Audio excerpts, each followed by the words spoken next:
계속 누가복음의 말씀으로 여러분과 은혜 나눕니다. 성도는 어떻게 살까요? 오직 믿음으로 산다라고 성경은 가르쳐 줍니다.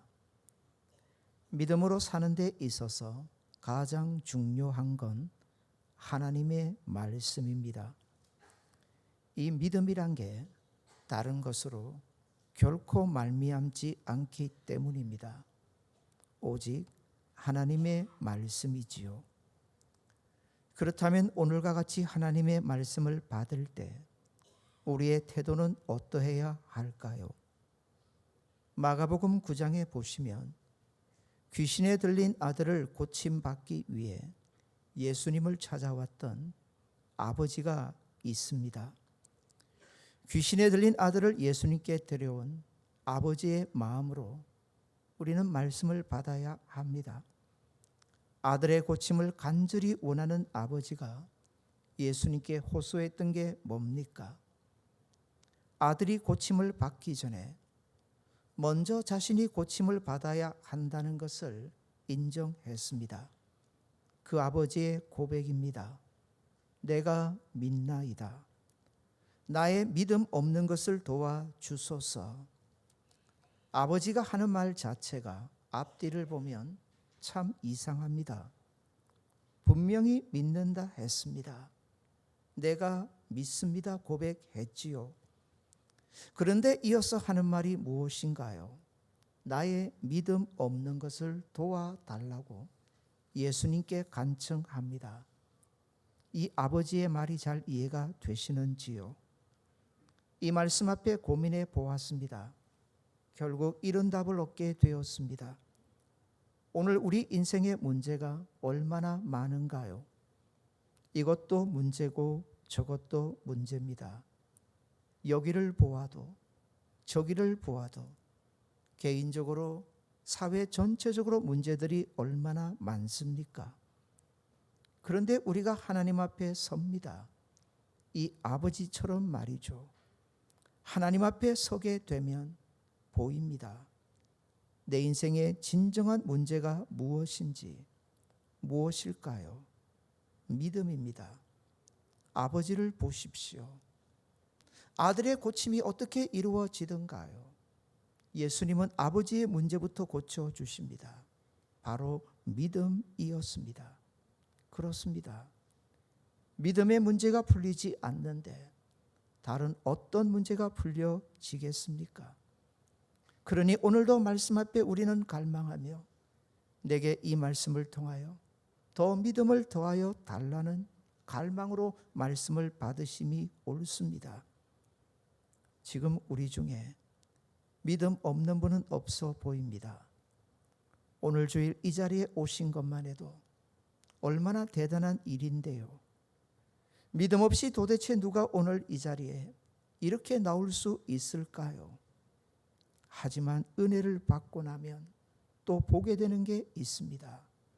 내 자신의 부족함인데요. 은혜 받기 전에는 몰라요. 있다 여겨지는데 은혜를 받는 순간 부족함을 보게 됩니다. 그게 바로 역시 믿음이죠. 그러니 오늘도 말씀을 받으시면서 우리의 태도는 하나여야 한다고 가르쳐 드렸습니다. 말씀하시옵소서. 내가 믿겠습니다. 내가 더 큰 믿음으로 하나님을 더 가까이 하고 하나님을 더욱 바라보겠습니다. 믿음에 대해서 조금 더 생각해 봅니다. 믿는다 하는데, 분명히 믿어야 하는데 도대체 무엇을 우리가 믿어야 할까요? 성경이 그렇게 믿으라 하시는데 그 믿음의 내용이 무엇인가? 그건 바로 하나님의 사랑하심입니다. 우리를 향한 그 하나님의 사랑하심을 믿으라 가르쳐 줍니다. 사랑하면 어찌 될까요? 참 사랑과 믿음의 관계는 오묘합니다. 사랑하면 또한 믿게 됩니다. 어떤 경우에도 사랑하면 그 믿음 안 잃습니다. 더욱 잘 믿어야 하죠. 더욱 잘 믿기를 원해서는 우리는 반드시 하나님의 사랑에 대한 확증과 확신이 필요합니다.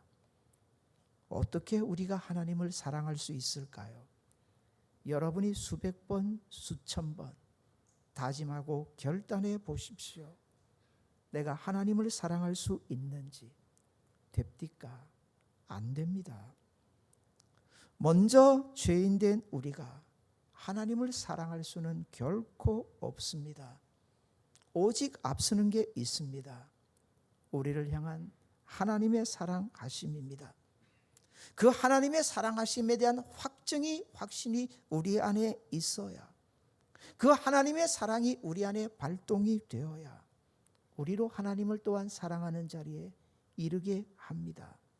그래서 십자가가 능력이라고 말하는 겁니다. 십자가에 나타난 것은 온전한 하나님의 사랑인데, 그 사랑을 알게 되면 우리가 하나님을 사랑하는 그 능력을 가지게 되기 때문이죠. 사랑이 사랑을 낳습니다.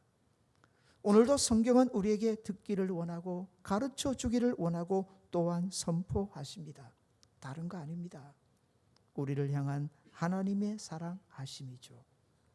누가복음 15장 전체를 통해서 성령은 또한 오늘 우리에게 하나님이 얼마나 우리를 사랑하시는지를 들려주기를 원하십니다. 오늘 본문입니다. 집 나간 아들이죠. 흔히 탕자라 불려집니다. 그 아들을 기다리고 기다리는 아버지를 통하여 하나님이 또한 우리 하나님 아버지가 내게 어떤 분이신지를 제대로 알게 해주려 합니다. 한자로 어버이 친자를 보시면 흥미롭습니다. 나무 목자 위에 설립자를 붙였습니다. 그 옆에 볼견자를 세웠죠. 풀어가면 자녀를 조금이라도 더 잘 보기 위해서, 자녀를 조금이라도 더 보살피기 위해서 나무 위에 올라가 멀리 바라보는 그 모습입니다. 이게 아버지의 참모습이라는 거죠. 오늘 본문에서 우리는 그런 하나님 아버지를 만나게 됩니다. 이 누가복음 15장은 세상 사람들도 다 압니다. 얼마나 감동 있는 얘기입니까? 얼마나 귀한 얘기일까요? 그런데 하나님의 말씀을 받을 때 익숙하다 여겨지면 조심해야 합니다. 다 아는 건데, 많이 들었는데. 사랑하는 여러분, 제가 한 번 더 물을게요. 하나님 사랑하십니까? 하나님 사랑하세요? 사랑하면요, 하나님의 말씀 듣는 시간이 제일 즐거움의 시간입니다. 제 부끄러운 고백 좀 해도 될까요? 이런 얘기는 듣고 잊어버려 주세요. 제가 제 아내와 만났을 때 알고 싶은 거예요. 나를 좋아하는지 사랑하는지 직접 들을 수는 없고요. 그래서 가장 가까운 사람들을 찾아가서 슬며시 물어봅니다. 나를 어떻게 생각하는지. 좋아한다, 사랑한다 말하면요, 그보다 더 좋은 게 없어요. 사랑하면요, 사랑하는 사람으로부터 다른 거 아니에요. 이거 하나만 들어도 돼요. 사랑한다는 말이죠. 여러분에게 물을게요. 하나님 사랑하십니까? 하나님 사랑하십니까?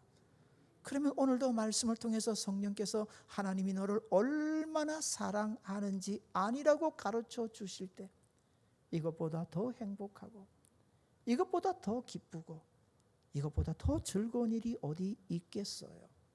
사랑하는 여러분, 믿음에 문제가 생기면 그 증거는 하나님의 말씀을 받는 그 자리에서 나타나요.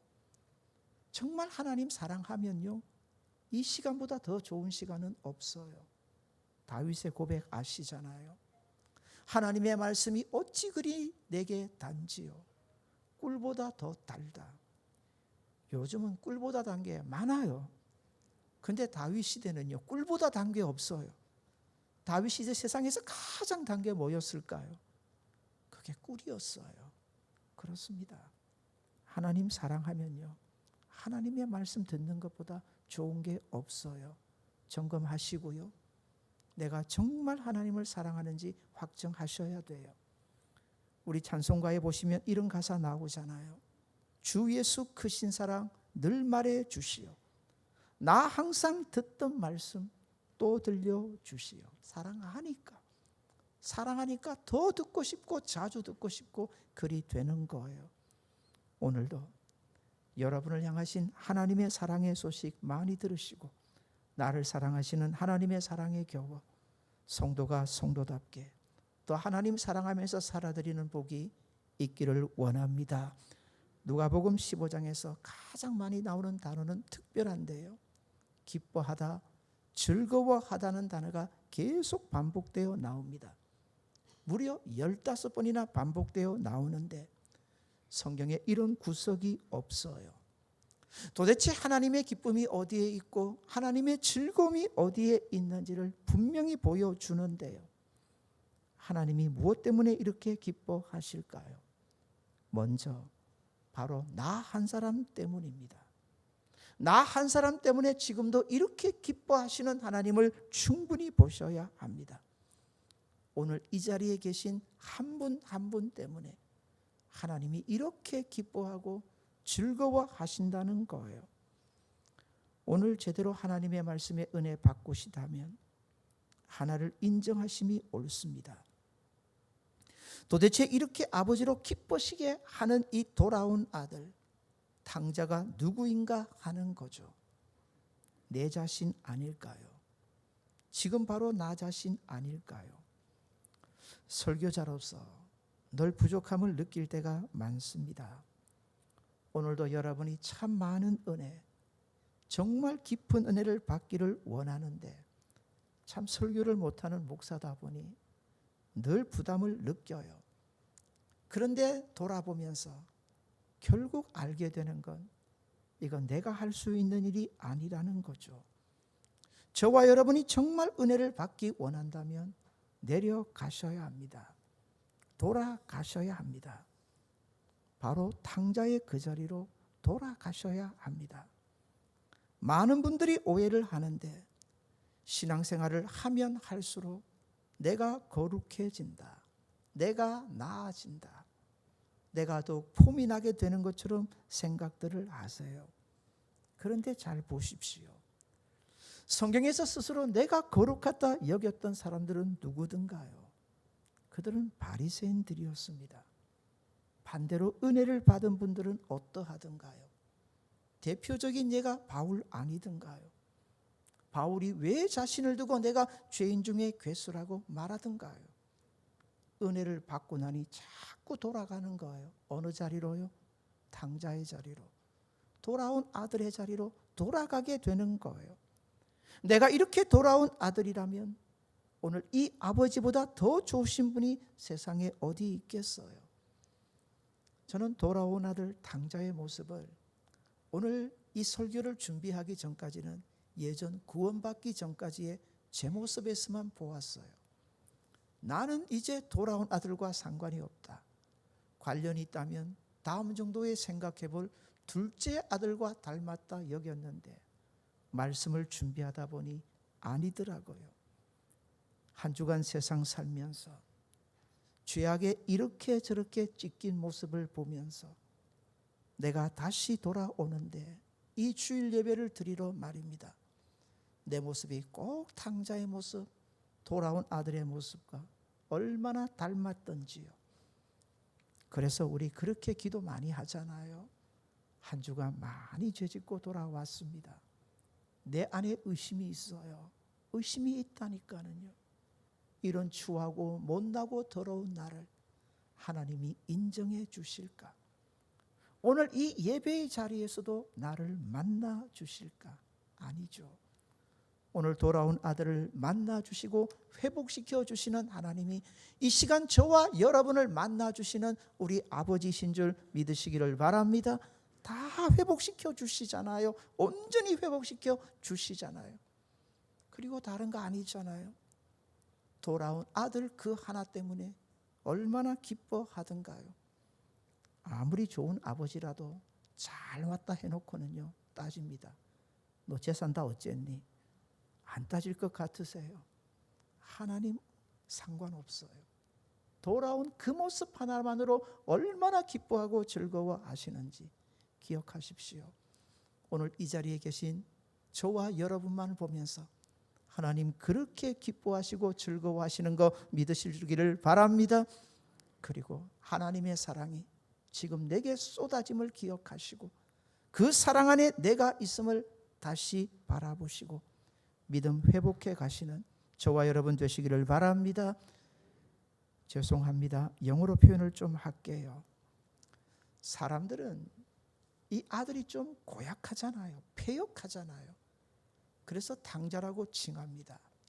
이런 아들을 도대체 누가 받아주겠는가? 그런데 성경에서는 한 번도 탕이라는 단어를 쓴 적이 없어요. 무슨 단어를 쓰느냐면 잃어버렸다라는 단어를 쓰고요. 그 앞에 정관사 덜을 붙여서 the lost라고 표현을 합니다. 잃어버린 자, 잃어버린 아들이라는 거죠. 당자는요 안 찾습니다. 제가 볼 때 그냥 당자가 아니잖아요. 당자를 몇 번 붙여도 될 아들이에요. 당자라고 칭할 때는 포기의 의미가 강합니다. 그런데 하나님은 안 그러셨어요. 당자라고 부르시면 절대 안 돼요. 잃어버린 아들이에요. 잃어버렸다는 말의 의미 속에는 뭐가 있느냐 하면 내가 반드시 찾고야 말리라는 하나님의 갈망이 들어있는 거예요. 내가 반드시 찾고야 말리라. 찾으셨어요. 마침내 찾으셨어요. 마침내 찾으셔서 저와 여러분 이 자리에 앉게 해주신 분이 우리 하나님이신 줄 믿으시기를 바랍니다. 내가 선택해서 있는 자리 아니에요. 내가 오고 싶어서 있는 자리가 아니에요. 하나님이 그렇게 찾고 찾으셔서 오늘 저와 여러분을 이 자리에 있게 하신 것 믿으시고 그 하나님의 사랑 더욱 확증하시고 그 하나님의 사랑 속에 더 큰 믿음으로 살아드리는 저와 여러분 되시기를 바랍니다. 20절입니다. 20절을 우리 다 같이 한번 읽겠습니다. 오늘 함께 나누기를 원하는 중심 구절인데요. 20절 같이 읽겠습니다. 이에 일어나서 아버지께로 돌아가니라. 아직도 거리가 먼데 아버지가 그를 보고 측은히 여겨 달려가 목을 안고 입을 맞추니 아멘. 이상합니다. 한 구절 한 구절이 정말 이상합니다. 자, 먼저 상상해 볼게요. 아들이 아버지께로 돌아옵니다. 어떻게 돌아올 것 같아요? 이게 금이 환영입니까? 그래서 모든 사람들 다 알라고 빵빠레 울리면서 고개 빳빳이 쳐들고 돌아오는 겁니까? 아니지 않습니까? 어떻게 돌아왔을 것 같아요? 상상해 보세요. 아버지의 눈치를 이리저리 살피며 아버지가 여기 계신가 저기 계신가. 또 동네 사람을 만나면요 냅다 숨습니다. 알아볼까 싶어서 이렇게 눈치 보고 저렇게 눈치 보고 때로는 고개를 빼꼼히 내밀면서 그렇게 아버지를 찾지 않았겠습니까? 얼마나 망설였을까요? 반대로 아버지의 입장에서 생각해 봅시다. 나갈 때는 멀쩡하게 나간 아들, 이렇게 상거지가 되어 돌아올 줄 꿈에나 생각했겠습니까? 제발 나가서도 몸 건강히 잘 먹고 잘 살기를 그렇게 바랬을 텐데 이렇게 상거지가 되어 돌아오는데 잘 보십시오. 덜컥 누가 먼저 이 아들을 알아보느냐 하는 거죠. 아버지 아닙니까? 아버지 아닙니까? 세월도 많이 흘렀을 겁니다. 아버지의 마음의 고통 얼마나 강했겠습니까? 육신도 많이 약해졌을 겁니다. 시력도 많이 나빠졌을 겁니다. 그런데 그동안 얼마나 돌아오기를 사모하며 기다렸던지 단번에 알아보는 아버지를 우리는 보게 됩니다. 이게 은혜죠. 이게 은혜입니다. 사랑하는 여러분, 세상 살다 보면 자꾸 하나님의 사랑에 대한 의심이 들어요. 하나님이 나를 사랑하신다면 나를 이렇게 둘 수 있나? 하나님이 나를 사랑하신다면 내 이런저런 문제 모른 채 하실 수가 있나? 하나님 정말 나를 사랑하시는 게 맞나? 아닙니다. 하나님 다 보고 계십니다. 하나님 다 보고 계세요. 저 멀리에요. 거리가 멀다고 하잖아요. 알아보기가 쉽지 않아요. 그런데 한 번에 알아보는 아버지를 보세요. 이게 우리 하나님 아버지십니다. 사랑하는 여러분, 우리 하나님의 시선이 한 번도 저와 여러분 떠나지 신 적이 없는 줄 믿으시기를 바랍니다. 우리를 추적하시고 끝까지 그 사랑의 추적으로 우리를 돌보시고 우리를 지켜가시는 하나님 붙잡고 그 하나님의 사랑하심 속에 대한 믿음으로 살아가시는 복된 성도들 되시기를 바랍니다. 성도가 아무리 어려운 세월도 당당하게 살아갈 수 있는 거 이 하나입니다. 도대체 무엇이 우리를 이 하나님의 사랑에서 끊어낼 수 있겠는가? 사랑하는 여러분, 그 하나님의 사랑하심을 다시 한번 확증하는, 그래서 하나님 한 분으로 더 기뻐하는 은혜의 시간 되시기를 바랍니다. 이 비유가 시작할 때요, 이렇게 시작을 합니다. 11절에 보면 어떤 사람이 두 아들이 있는데, 정확하게 말하면 문장은 틀렸어요. 정확하게 표현하면 어떤 사람에게 두 아들이 있었는데라고 이렇게 과거형으로 표현함이 옳습니다. 그런데 두 아들이 있었다고 말하는 것은 지금도 하나님께서 그렇게 찾고 찾으시는 아들이 있다는 거죠. 우리가 잘 알아요. 지금도 예수님 밖에 있는 인생들입니다. 우리는 돌아왔는데 아직도 돌아와야 될 아들이 세상에 또 있다는 것을 우리에게 분명히 가르쳐 줍니다. 우리를 그렇게 사랑하셨던 아버지께서 오늘도 그 아들을 찾고 찾으시는데 어떤 마음이라 하십니까? 측은이라는 단어로 표현하고 있습니다. 이 측은이라는 단어와 똑같이 쓰인 표현이 같은 단어예요. 민망이라는 단어고요, 불쌍이라는 단어입니다. 예수님께서 유대 땅에서 하나님 없는 인생들을 보시면서 민망히 여기셨다고 가르쳐 주잖아요. 이건 창자가 끊어지는 듯한 아픔을 얘기해요.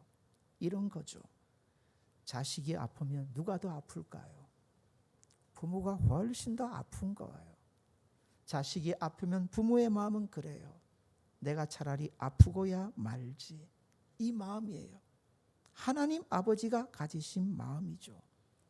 사랑하는 여러분, 교회가 교회다운 것은요, 좋은 건물이 있어서가 아니에요. 교회 안에 어떤 대단한 분들이 있어서도 아니에요. 교회가 진짜 교회다운 것은 이런 하나님의 마음이 있느냐 없느냐, 바로 이겁니다. 하나님의 마음이 있느냐 없느냐. 우리 성산의 주인이 누구십니까? 성산이 누구의 집입니까? 우리 하나님 아버지의 집인 줄 믿으셔야 합니다. 어떤 집을 가보면 흔히 가풍이라고 하죠. 가풍이란 게 있어. 이 풍자는 분위기인데요, 가보면 달라요. 똑같은 아파트를 살면서도 집에 들어가 보면 분위기가 다 달라요. 어떤 집은 좀 엄숙하고, 어떤 집은 좀 편안하게 여겨지고, 어떤 집은 조금 밝은데, 어떤 집은 어두워요.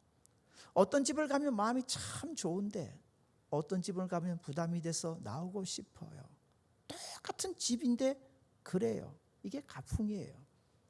그 가풍이 무엇 때문에 달라지는 줄 아세요? 집주인 때문이에요. 집주인 때문에 다 바뀌는 거예요. 사랑하는 여러분, 성산이 아버지의 집이라면 아버지의 맛이 나야 돼요. 아버지의 분위기가 반드시 나야 돼요. 우리 알잖아요.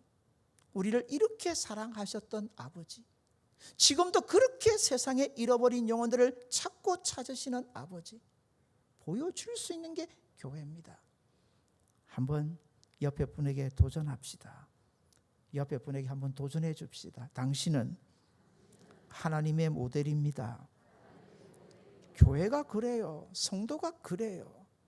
정말 우리가 하나님 아버지의 사랑을 받았다면 보여줘야죠. 하나님 아버지가 오늘도 세상을 향하여 얼마나 잃어버린 아들을 찾고 찾으시는지 보여줘야죠. 그걸 보여주는 것이 교회인데, 교회가 이거 보여주지 않으면 어떻게 세상이 하나님의 사랑을 알겠어요? 사랑하는 여러분, 우리 성산을 우리는 책임져야 돼요. 이게 사명인 거예요. 우리가 함께 서로 사랑하면서 정말 하나님의 사랑을 받고 사는 자들임을 세상을 향해 보여줘야 돼요. 교회가 그런 사랑의 공동체가 돼야 돼요. 사랑하는 여러분, 우리 성산을 통해서 하나님의 아름다운 맛이 나는 복이 있기를 바랍니다. 그런 교회로 우리는 만들어 가셔야 돼요. 또 한번 봅시다. 상상해 봅니다. 자, 누가 누구에게 먼저 달려가는 건가요? 누가 누구에게? 한번 이런 생각이 들어봤어요. 본문을 상상하는데 아들은 달리고 싶어도 달릴 수가 없어요. 줄임배를 움켜잡고 있어요. 온갖 상처로 뒤범벅이 된 몸을 제대로 가누지도 못합니다. 또한 아버지가 자기를 어떻게 받아줄지 몰라. 한 걸음 한 걸음이 이게 천금만금이었을 거예요. 주저하며 이렇게 길을 갈 수밖에 없었어요. 그런데 보십시오.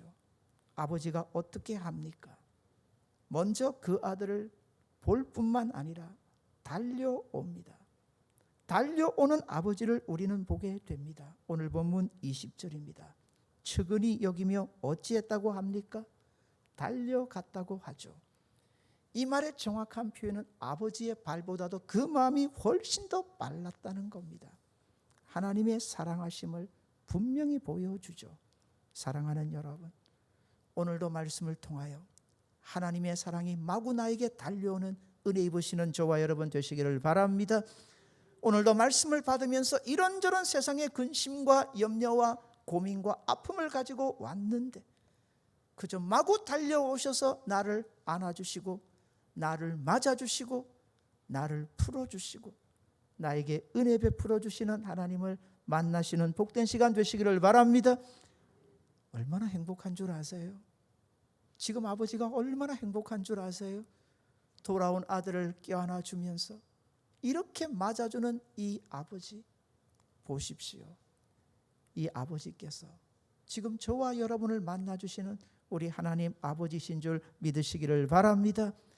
그러니 오늘 이 시간이 얼마나 귀하고 복된 시간인가요? 달려온 아버지가 어떻게 합니까? 뭘 맞췄다고 하죠? 입을 맞췄다고 합니다. 여기서부터 시작이에요. 그 다음 내용은 여기서부터 다 풀려요. 아들에게 새로운 옷도 입혀주죠. 옷을 입혀주는 것은 신분의 바뀜이거든요. 원래 신분을 완전히 회복시켜 주고요. 손에 가락지도 끼워줍니다. 잔치를 벌이죠. 완전한 아들의 지위를 회복시켜 주는데 그 전에 반드시 필요한 게 뭐냐면 입을 맞추는 거예요. 여기 입을 맞추는 것은 한 번이 아니에요. 계속 연속적인 동작임을 가르쳐 주죠. 사랑하는 여러분, 입을 맞췄다는 이 말의 의미는 지난날의 모든 허물과 그 모든 죄를 깨끗이 씻어 줬다는 의미가 됩니다. 사랑하는 여러분, 오늘 성도는 어떻게 살아가야 할까요?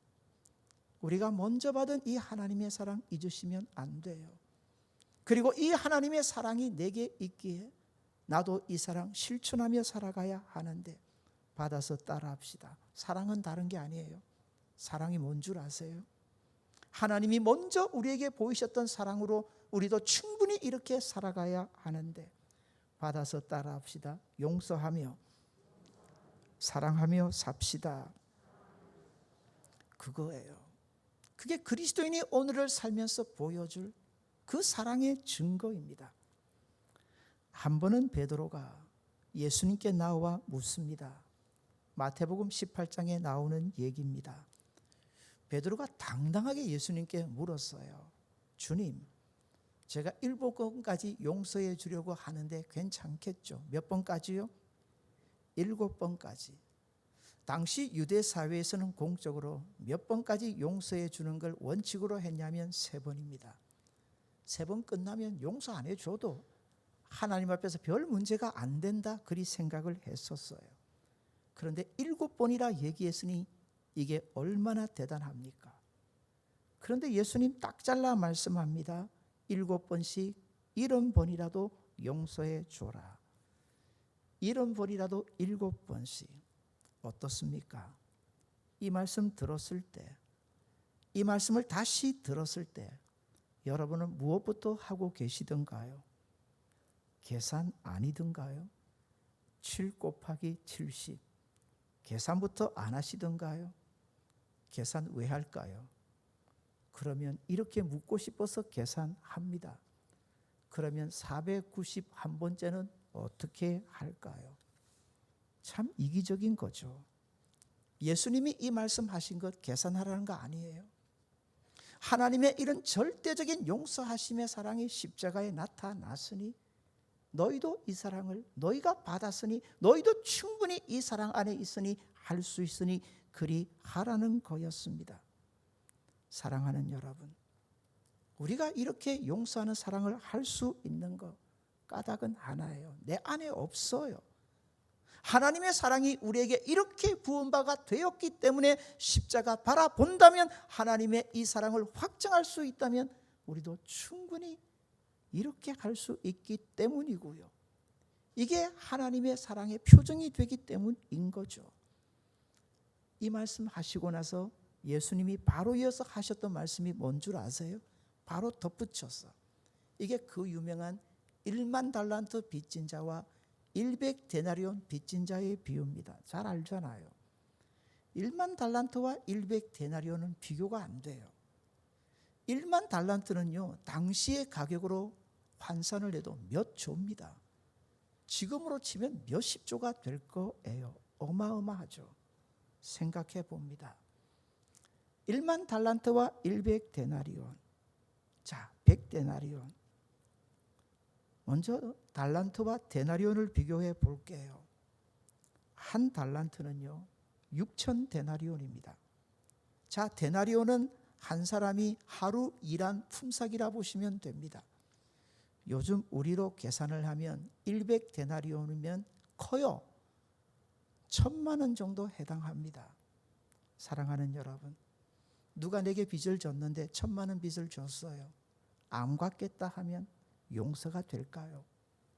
안 갚겠다 하고 세상 말로 띄워먹겠다 하면 용서가 될까요? 제가 볼 때 제 모습 속에도 있어요. 너무 거룩하게 보지 마세요. 100데나리온이 뭡니까?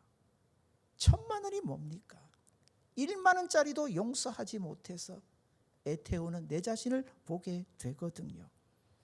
그런데 1만 달란트면 어찌 되는 줄 아세요? 100데나리온에 60만 배가 돼요. 100데나리온에 60만 배예요. 490번이 아니에요. 왜 이런 말씀을 할까요?